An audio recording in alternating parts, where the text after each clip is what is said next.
పేదలకు కడుపు నిండా అన్నం పెట్టేందుకే సన్నబియ్యం పథకం అమలు చేస్తున్నామన్నారు సీఎం రేవంత్ రెడ్డి. కాంగ్రెస్ హయాంలోనే రేషన్ షాపుల విధానంతో పాటు బియ్యం సరఫరా పథకాలు మొదలయ్యాయని తెలిపారు. రాష్ట్రంలో ఏప్రిల్ నుంచి 3,10,00,000 మందికి సన్నబియ్యం అందనున్నాయి. కాంగ్రెస్ ప్రభుత్వం ఎంతో ప్రతిష్టాత్మకంగా భావించిన సన్నబియ్యం పంపిణీ పథకాన్ని సీఎం రేవంత్ రెడ్డి ప్రారంభించారు.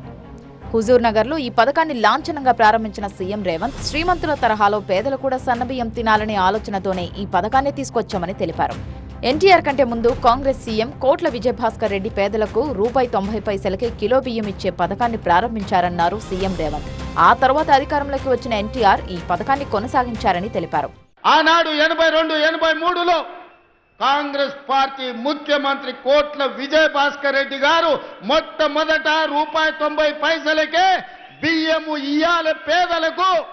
పండుగ రోజే కాదు, ప్రతిరోజు వాళ్ళ ఇంట్లో. కౌశిక్, నేను పార్ట్నర్షిప్ ఫర్మ్ స్టార్ట్ చేయడం బెస్టా, ప్రైవేట్ లిమిటెడ్ కంపెనీ స్టార్ట్ చేయడం బెస్టా? ఎందుకు అంత కన్ఫ్యూజన్? ఎక్స్పర్ట్ తో మాట్లాడు. ఎక్స్పర్టా? ఎలా? బాస్ వాలా బీ ద బాస్. పండుగ చేసుకోవాలి, తెల్ల బువ్వ పెట్టాలి అని మొట్టమొదట విజయ్ భాస్కర్ రెడ్డి గారు ఆలోచన చేసి పథకాన్ని తెచ్చింది. పేదల ఆకలి తీర్చేందుకు రేషన్ షాపుల వ్యవస్థను తీసుకొచ్చిన ఘనత కూడా కాంగ్రెస్ పార్టీకే దక్కుతుందన్నారు సీఎం రేవంత్.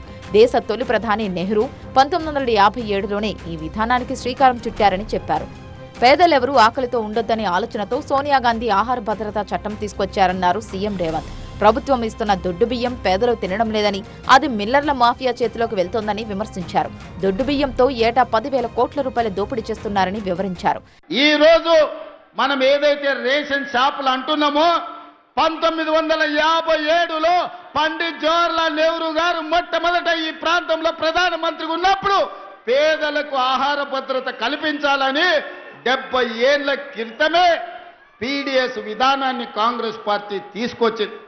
ఇవాళ ఆ పౌర సరఫరాల శాఖనే దొడ్డు బియ్యం పథకాన్ని అమలు చేస్తుంది. ఇక ఇదే సమావేశంలో మాట్లాడిన ఉత్తమ్ తమ రాజకీయ ప్రత్యర్థులకు వార్నింగ్ ఇచ్చారు. కాంగ్రెస్ కార్యకర్తలను ఇబ్బంది పెట్టే వాళ్ళెవరిని వదిలిపెట్టబోమన్నారు మంత్రి ఉత్తమ్. అన్నీ గుర్తు పెట్టుకున్నామని, వారికి వడ్డీతో సహా చెల్లిస్తామని అన్నారు. అన్నీ గమనించినాం. ఇప్పుడు మిత్తితో సహా రీతిస్తున్నా. కమ్మారంలో జరిగిన సంఘటన మర్చిపోలే, పీకానాయక్ తండ్రిలో జరిగిన సంఘటన మర్చిపోలే. ఎక్కడ ఏ కార్యకర్తకు అన్యాయం జరిగినా ప్రతీకారం తీసుకుంటామని చెప్పి సభాముఖంగా మనవేస్తున్నా. ఇక మంగళవారం నుంచి రేషన్ షాపుల్లో సన్నబియ్యం పంపిణీ చేయనున్నారు. వానాకాలంలో కొనుగోలు చేసిన సన్నవొడ్లను సీఎంఆర్ కింద మిల్లులకు ఇచ్చిన ప్రభుత్వం అందులో దాదాపు సగం బియ్యాన్ని ఇప్పటికే జిల్లా స్థాయి గోదాములకు తరలించింది. ఏప్రిల్ కోటాకు సంబంధించి ఇప్పటికే ఎంఎల్ఎస్ పాయింట్లకు, అక్కడి నుంచి రేషన్ షాపులకు సన్నబియ్యం సరఫరా మొదలైంది.